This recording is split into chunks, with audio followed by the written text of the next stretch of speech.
5 anni fa ho partorito mia figlia in piena crisi climatica.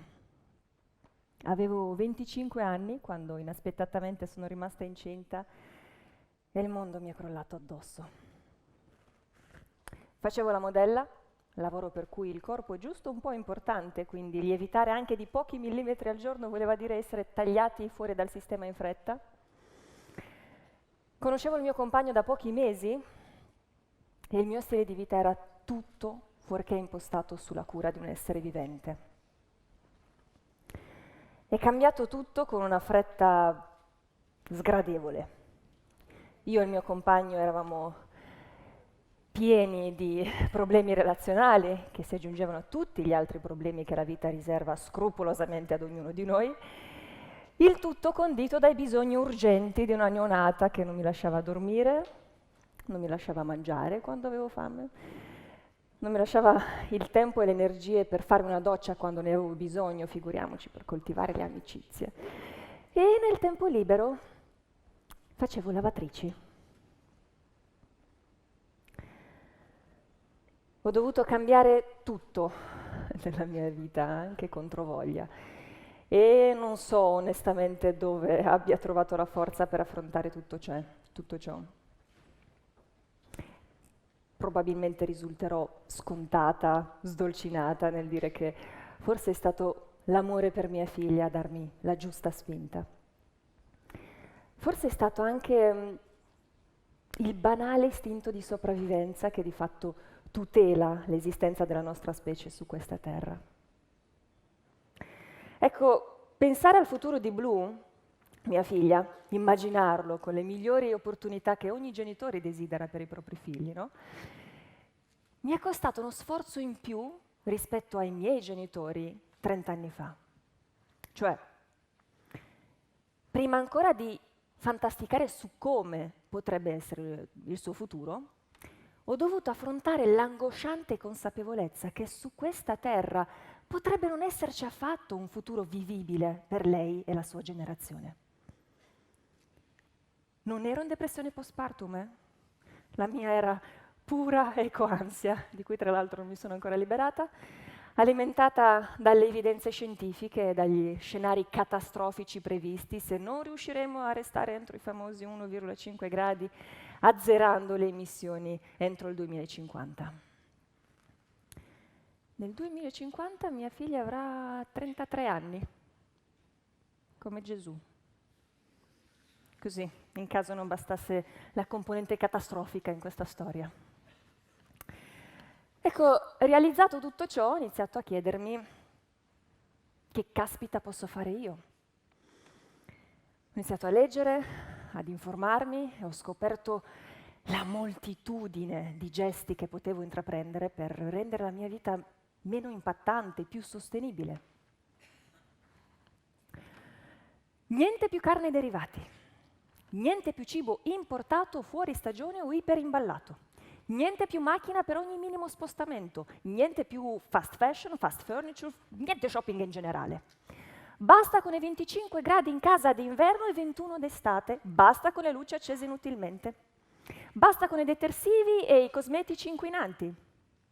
Ho scoperto che la tua banca inquina perché investe i tuoi soldi nei combustibili fossili.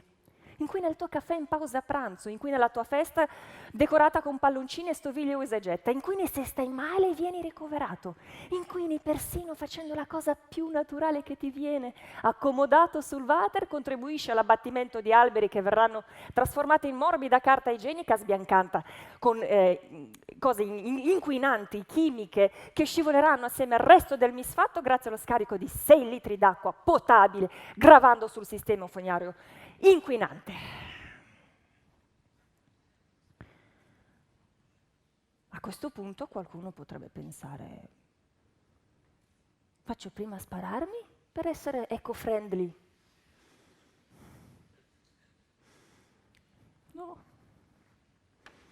No, perché oltre al piombo inquinante del proiettile, l'imbalsamazione impiega la formaldeide, gli alberi per costruire le bare impiegano dai 10 ai 40 anni per crescere, le resine e le vernici non sono biodegradabili e la cremazione libera nell'aria 200 kg di CO2.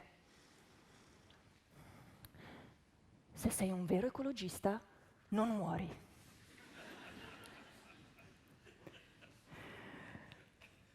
Che ansia, posso dire,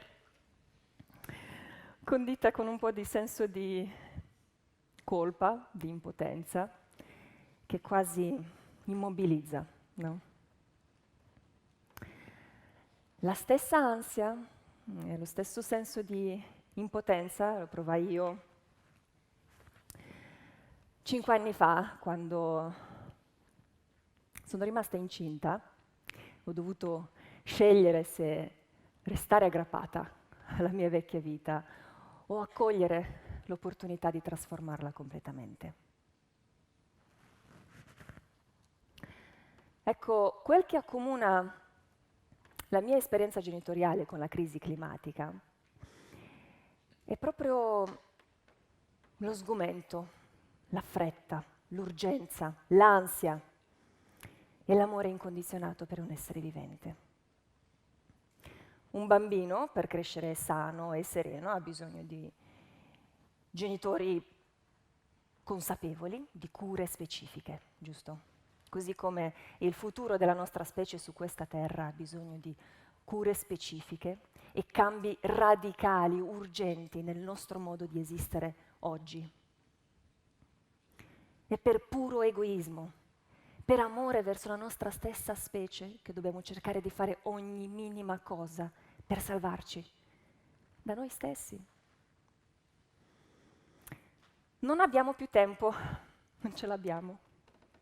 E i macro cambiamenti come l'azione politica sono fondamentali tanto quanto i micro cambiamenti individuali. Dobbiamo agire oggi, ora, anzi, ieri. Come ho fatto quindi a riuscire a cambiare il mio stile di vita, a renderlo più sostenibile, però senza farmi inghiottire dall'ansia, dal perfezionismo, dall'effettiva fatica di cambiare le abitudini? Ho cambiato prospettiva. Da lo faccio perché altrimenti ci estingueremo a lo faccio affinché la vita e il futuro di mia figlia su questa terra possano trionfare. Quindi, invece di vedere la mia dieta priva di carne, ho iniziato a vederla come ricca di varietà di cereali, legumi, ortaggi che mi danno forza e vitalità mai provata prima. Invece di guardare come una rinuncia i viaggi nei paesi lontani, ho scoperto il valore del turismo lento e locale. Invece dei vestiti nuovi per ogni non occasione, ho scoperto il piacere di vestire l'usato. La serenità di cambiarmi meno, di spendere meno, di avere più spazio nell'armadio e qui dentro. Mi sono liberata dalla assuefazione del caffè, bevendomi quello d'orzo o di cicoria quando proprio mi va. Alla comodità persa senza la macchina per ogni minimo spostamento, ho guardato alla tonicità dei muscoli guadagnata grazie alla bici. Praticamente ogni cambiamento ci ha fatto risparmiare dei soldi che poi abbiamo investito in serramenti più performanti nell'isolamento della casa più efficiente, che ci ha permesso di riscaldarla meno d'inverno e raffrescarla meno d'estate.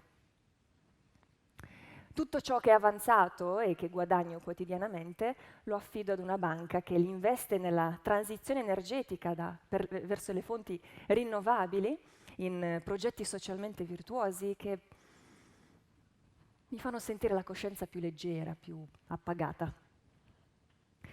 Ogni minimo cambiamento ha arricchito e rafforzato il rapporto col mio compagno, rendendoci genitori più sereni. Anche se spendiamo qualche euro in più per la carta igienica riciclata e non sbiancata chimicamente.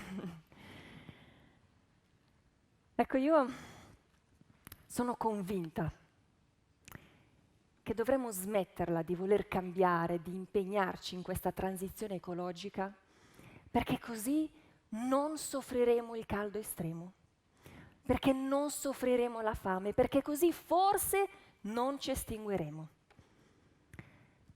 Sarebbe un agire per paura.